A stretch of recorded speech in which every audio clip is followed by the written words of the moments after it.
2.5 different concessions offered by government। सदियों से निःशक्त व्यक्तियों को दीनहीन व दया की दृष्टि से देखा जा रहा है और धीरे धीरे इनकी जनसंख्या इतनी अधिक हो गई है कि इन्हें एक अलग समुदाय के रूप में देखा जा सकता है।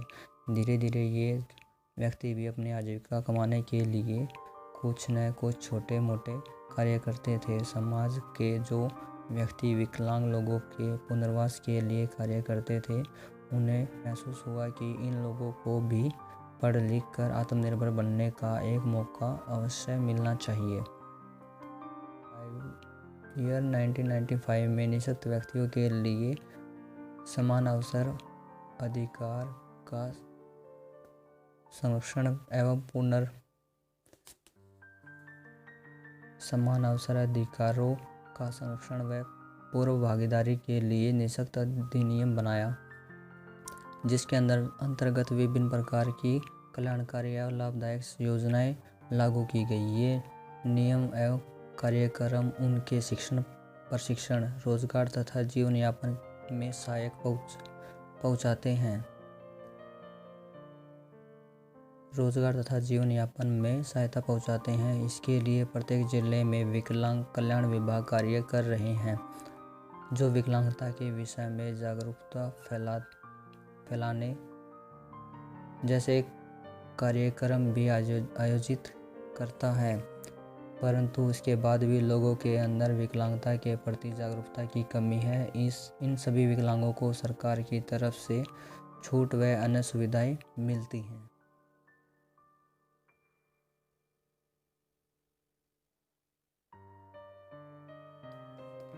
ऑप्शन दिया गया कि राज्य विकलांग कल्याण विभाग द्वारा दी जाने वाली सुविधाएं। विकलांग कल्याण के बारे में राज्य स्तरीय नीति का निर्धारण। निःशक्त व्यक्तियों के कल्याण के संबंध में राष्ट्रीय संस्थाओं के साथ समन्वय। निःशक्त व्यक्तियों के विकास संबंधी भारत सरकार की नीति तथा कार्यक्रमों का क्रियान्वयन, यानी उनको लागू करना, चलाना। 4th पॉइंट दिया गया सेवाओं में आरक्षण व सेवाओं योजनाओं का समुचित पर्यवेक्षण, कि जॉब के लिए ऑफर देना। निःशक्त व्यक्तियों के लिए सहायता तथा उपकरण, जो हेल्पिंग एड्स होते हैं, उनका अरेंजमेंट करवाना। निःशक्त व्यक्तियों के लिए विशेष तथा व्यावसायिक प्रशिक्षण, जो उनके लिए अलग से ट्रेनिंग सेंटर हैं, उनका मैनेजमेंट करना, उनको ऑर्गेनाइज करवाना। माता पिता, गैर सरकारी संस्थाओं, सरकारी अधिकारियों तथा कर्मचारियों का निःशक्त व्यक्तियों के कल्याण संबंधी प्रशिक्षण। जो पेरेंट्स हैं, उनको किस प्रकार से बच्चे को रखना है, किस प्रकार से उसकी एजुकेशन प्लान करनी है और ऑल नीड्स को कैसे पूरा करना है, उसके बारे में प्लानिंग करनी। विकलांग कल्याण विभाग द्वारा संचालित संस्थाएं। राजकीय मुख्य बधिर विद्यालय आगरा, बरेली, फारुखाबाद, गोरखपुर। इन विद्यालयों में श्रवण यंत्र की सहायता से छात्रों को शिक्षा दी जाने के साथ साथ व्यावसायिक प्रशिक्षण भी दिया जाता है। जो दिव्यांग बच्चे हैं, जो हियरिंग इम्पेयर्ड है, मुख्य बधिर है, उनके लिए ये सुविधा शुरू की गई है। बालिकाओं के लिए राजकीय दृष्टिहीन विद्यालय, जो गोरखपुर एवं लखनऊ इंटरमीडिएटेड, जो गोरखपुर लखनऊ में उच्च शिक्षा के लिए खोले गए हैं। मानसिक रूप से अविकसित बालक बालिकाओं का राजकीय विद्यालय लखनऊ तथा इलाहाबाद। इन विद्यालयों में मानसिक रूप से अविकसित बच्चों के लिए मनोवैज्ञानिक पद्धति से शिक्षा प्रदान की जाती है। 4th ऑप्शन है मुख्य बधिरों के लिए प्रशिक्षण केंद्र एवं आश्रित कार्यशाला आगरा। इस संस्था में सिलाई तथा छपाई का प्रशिक्षण दिया जाता है। जो हियरिंग इम्पेयर्ड बच्चे हैं। विकलांग कल्याण विभाग द्वारा संचालित योजना विकलांग पेंशन। इस योजना का प्रारंभ सन 1979 to 80 में हुआ था। इसके अंतर्गत निराश्रित, साधनहीन, शारीरिक रूप से अक्षम, मुखबधिर, दृष्टिहीन तथा मानसिक रूप से मंद जिसकी मासिक आय 1000 रुपये तक है को 125 रुपये प्रति माह की दर से भरण पोषण अनुदान दिया जाना था, जिसे बढ़ाकर 300 रुपये प्रति माह कर दिया गया और अब यह 2000 रुपये से 2250 रुपये तक कर दिया गया है। निःशक्त व्यक्तियों के बच्चों को छात्रवृत्ति और निरक्षर छात्र।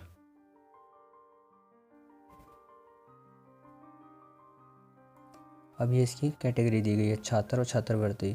कक्षा 1 से 5 तक 25 रुपये प्रति माह, कक्षा 6 से 8 तक 40 रुपये 40 रुपीज़ पर मंथ, कक्षा 9 to 12 85 रुपये पर मंथ, जो ग्रेजुएशन है उसके लिए 125 rupees per month, post graduate है 170 रुपीज़ पर मंथ, अन्य जो एजुकेशन उसने प्राप्त की है उसके लिए भी 170 रुपीज़ पर मंथ, जो पोस्ट ग्रेजुएशन के बाद की है उसके लिए। इसके अतिरिक्त सामाजिक न्याय एवं अधिकारिता मंत्रालय भारत सरकार ने वर्ष 2002 से 3 से निःशक्त व्यक्तियों के लिए राष्ट्रीय छात्रवृत्ति की योजना शुरू की है।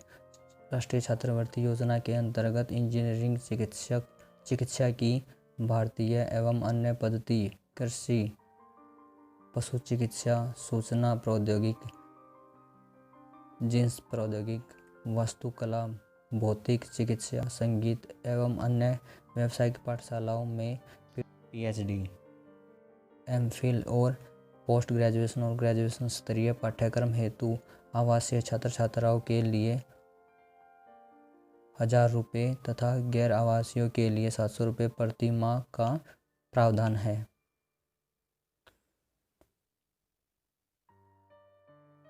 इस तरह डिप्लोमा और प्रमाण पत्र स्तरीय व्यावसायिक पाठ्यक्रम हेतु आवासीय छात्र छात्राओं हेतु 700 रुपये तथा गैर आवासीय हेतु 400 रुपये प्रति माह छात्रवृत्ति देने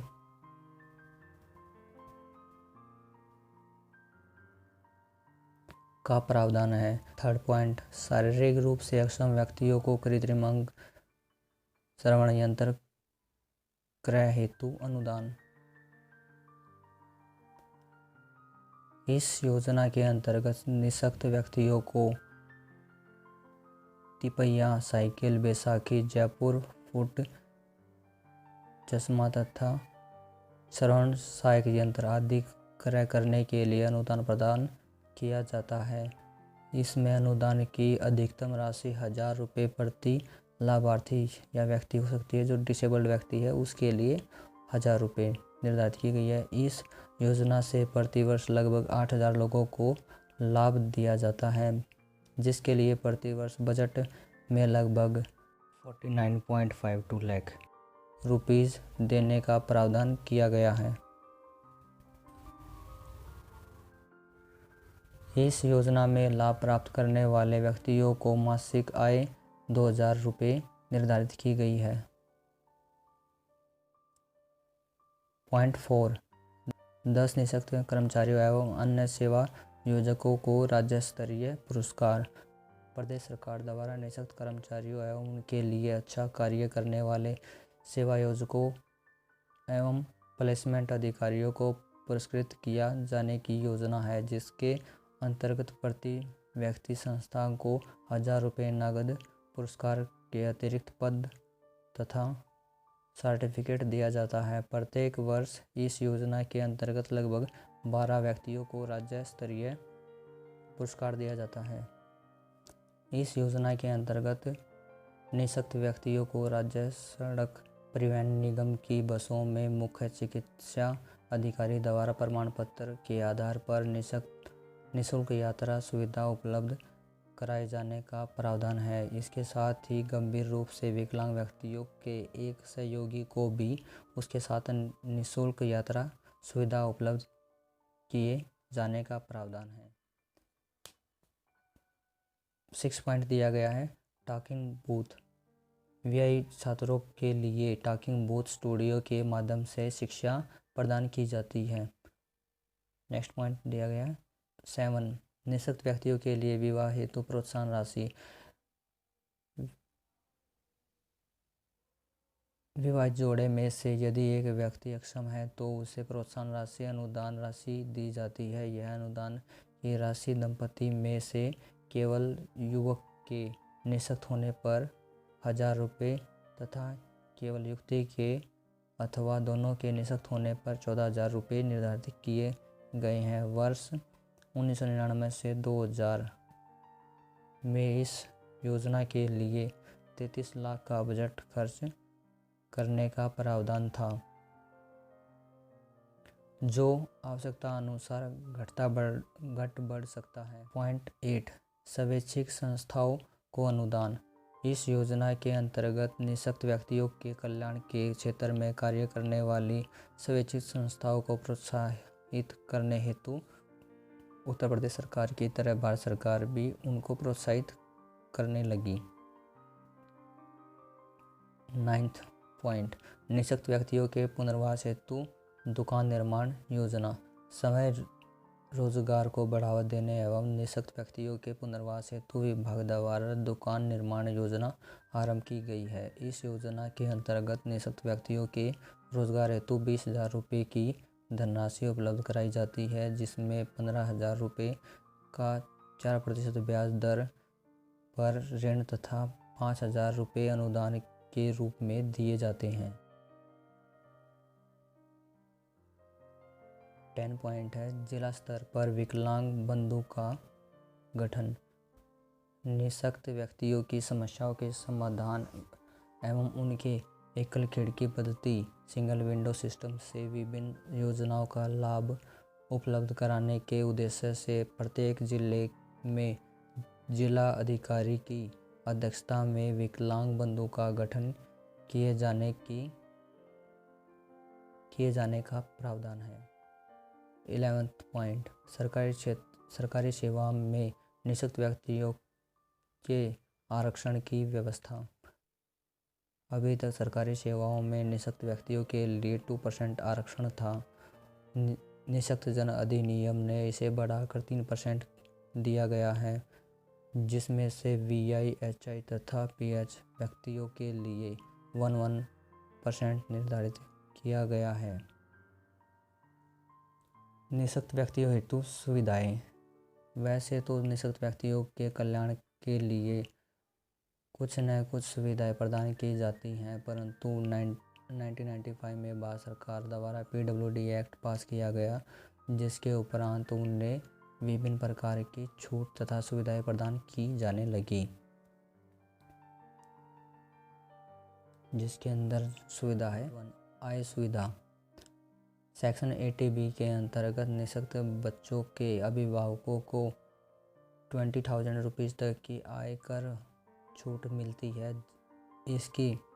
इसी प्रकार सेक्शन 80U के तहत निःशक्त व्यक्तियों को अपनी आय पर 40,000 रुपये तक की आयकर छूट प्रदान करने का प्रावधान है। सेक्शन 80G के तहत निःशक्त व्यक्तियों की सहायता कर रही समाजसेवी संस्थाओं के लिए दिया गया दान पर छूट प्रदान होता है।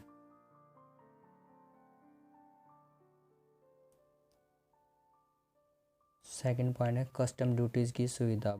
भारत सरकार ने विदेशों से आयातित उपकरण व अन्य सहायक उपकरण तथा निःशक्त व्यक्तियों के लिए प्रयोग होने वाली वस्तुओं को पूरी तरह से टैक्स फ्री कर दिया। अतः निःशक्त व्यक्तियों के कल्याण के लिए कार्य करने वाले संगठन एवं निःशक्त व्यक्ति ऐसे उपकरणों को विदेशों से आसानी से मंगवा सकते हैं, जिसके लिए उन्हें कोई कस्टम ड्यूटी नहीं देनी पड़ेगी। पॉइंट 3 परिवहन हेतु सुविधा। सरकार द्वारा शारीरिक रूप से अक्षम व्यक्तियों के खुद के प्रयोग के लिए जाने वाले वाहनों को पूरी तरह से कर मुक्त कर दिया गया है, अतः इसके लिए उन्हें रोड टैक्स नहीं देना पड़ता। पॉइंट 4 रेल यात्रा सुविधा। रेल यात्रा सुविधा सरकार द्वारा निःशक्त व्यक्तियों को रेल यात्रा हेतु किराए में 75% छूट प्रदान की जाती है। एवं उनके साथ एक सहायक को भी उसी छूट के साथ यात्रा करने की सुविधा प्रदान की गई है। पॉइंट 4, हवाई सेवा सुविधा। हवाई यात्रा के लिए निःशक्त व्यक्तियों को 50% छूट के साथ यात्रा करने की सुविधा प्रदान की जाती है। इसमें उनके सहायक को किसी भी प्रकार की छूट का प्रावधान। इन योजनाओं हेतु पात्रता। राष्ट्रीय विकलांग वित्तीय एवं विकास निगम भारत सरकार ने निःशक्त व्यक्तियों के लाभ के लिए जो योजना तैयार की है, उनके लिए पात्र व्यक्ति अथवा संगठन के पास निम्नलिखित योजनाएं होनी चाहिए। कोई भी व्यक्ति 40% से अधिक निःशक्त व्यक्ति जो भारत का नागरिक हो। सेकंड है पात्र व्यक्ति की आयु 18 वर्ष से 55 वर्ष तक हो।